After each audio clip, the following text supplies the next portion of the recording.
Hi, today we're going to talk all about comparison. Why is it hard for us? What to do about it? How does it affect us? All the things.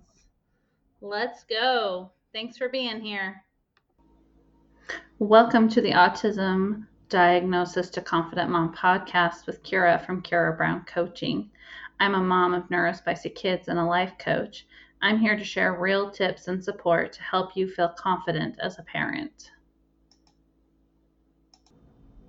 Today we're going to start off with a story. I was with my family. We were going to pick up 4-H pigs. My children show pigs at 4-H at the county fair. We were going to buy our pigs and we needed to stop for lunch. And we stopped at this restaurant in this little town. And there's the 6 of us sitting there. And I have kids underneath the table. I have kids that are being loud. I have kids that are playing with their silverware. I have kids that are all over the place. And I look over and there's another family and their kids are just sitting there quietly having a conversation with their parents. And I started comparing. Why can't my family be like that? Why can't we be like that? I was just happy we weren't screaming, that we weren't having to leave, that we could stay for our meal. But I got embarrassed that my kids were under the table. I got embarrassed that my kids couldn't behave normally, quote unquote, normally. So I want you to think about, where does comparison sneak into your life? That's what we're going to talk about today, is comparison. Is it when you drop your kids off at school? Is it when you go to that birthday party? They don't fit in socially? Is it when you look on social media? Is it when you go to a choir concert? Is it when you go to family parties? Where does that comparison sneak in? And if you've ever wondered why it looks easier for everyone else, I just want you to know you're not failing, you're human. It's normal for it to look easier for other people. It's part of the human experience. Just remember that comparison is not a character flaw, it's a stress response. Our brain compares to try to find that easier way to do things, and it's just what it does, and that's okay. So just remember, it's not a character flaw. It's just part of who we are. But let's talk about why comparison hits neurodivergent families harder. Let's think about timelines. What does your timeline look like in your family versus what the American Pediatric Association has said that your timeline should look like? Or little Jimmy down the street's timeline looks like? We have different timelines than neurotypical families, and we have different milestones. We have milestones that they take for granted, and they have milestones we may never reach. But we just have to remember that we have different milestones, different timelines. We also have to remember that there's invisible labor with raising neurodivergent kids. There's regulation, there's prepping for activities, there's recovering from activities, and nobody sees what we're doing here. This is often a thankless job. In fact, I saw an Instagram reel just the other day that said raising one neurodiverse child is like raising 3 neurotypical children when you compare the amount of effort that goes into it. So there's invisible labor. It's also harder because of society's narrow definition of successive parenting, what a parent should do, what a child should behave like.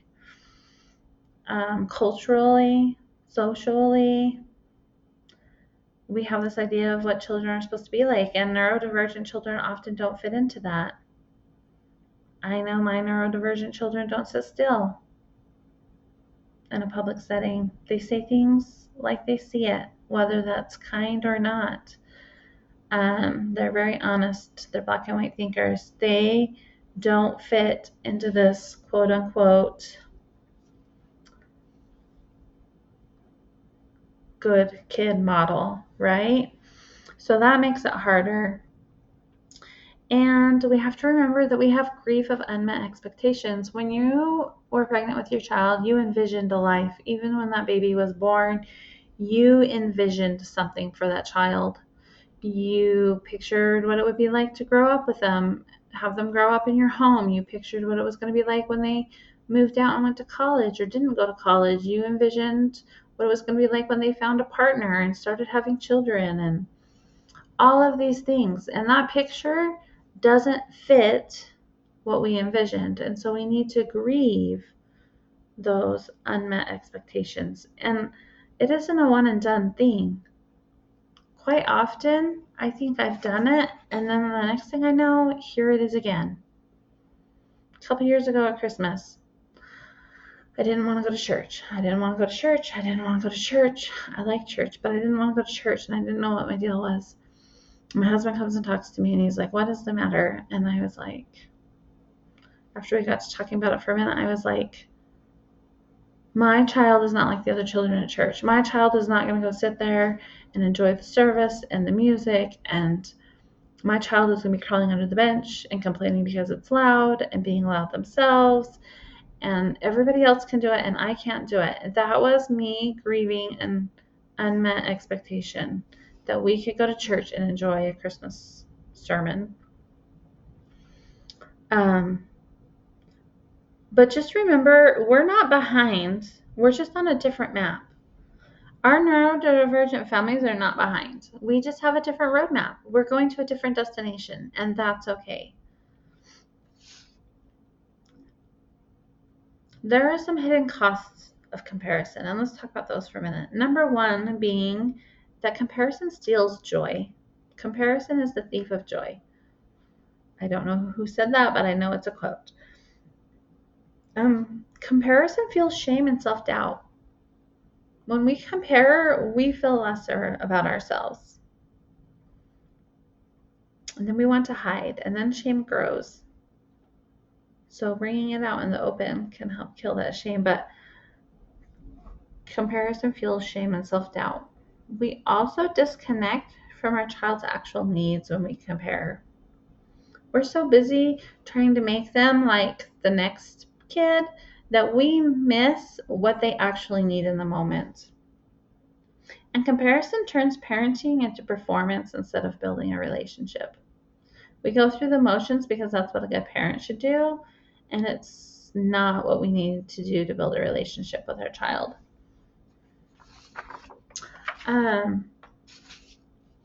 So now that we know some ideas of when we might compare, why it's harder for neurodivergent families to deal with comparison, and some of the hidden costs of them, let's talk about what we actually do for comparison. I have 4 mindset shifts, and the first one is different nervous systems equals different needs. We need to remember that different families need different things, and that's okay. My family needs space to wiggle. Your family may not, and that's okay. We have different nervous systems, therefore we have different needs.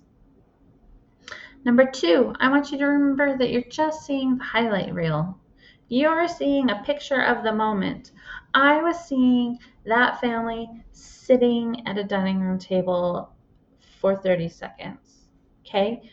I didn't see the meltdown that happened before they came to the event or what happened after because those kids had been sitting still for so long. I didn't see the hours of preparation that went into that or the recovery after, the time at the park that was required. I didn't see any of that. I just saw a glimpse in time. So we just need to remember we're seeing a highlight reel. My third mindset shift is progress can be internal and it's not always visible. So things like resilience, regulation, trust, safety skills, social skills, they don't photograph well, but they are very important and count worthy. They count for something. And so we just need to remember progress is not always visible. Sometimes it's internal. Mindset shift number 4. When people say our children are behind, according to who? Who gets to say that our children are behind? According to the American Pediatric Association, they're looking at the average child. Who says that that's normal? Who says? Who says? Just remember they're behind according to who? Are you the one making them behind? Because they're right where they need to be. How do we know that? Because that's where they're at. We're not trying to fix them. We're just allowing them to be humans. Excuse me. And now I have 4 practical tools that we can implement when comparison pops up in our lives, because it's going to. We're human. The first one is and. That family can be having a great day, and my family can be having a hard one. Both can be true at the same time. I love this skill. I love it. That child can be sitting still, and my child can be wiggly. It's just a fact. We're just stating facts, okay? Just add and. They both can be true at the same time. Tool number 2, zoom in on your metrics. What things are we tracking for progress in our children? Maybe we need to track things like faster recovery times after a meltdown, increased communication skills or better manners, using a new regulation skill that they've learned, being calm ourselves. These kinds of things matter too. So zoom in on your metrics. What are you focusing on? Tool number 3, set social media boundaries. If somebody makes you feel bad, unfollow or mute them. You do not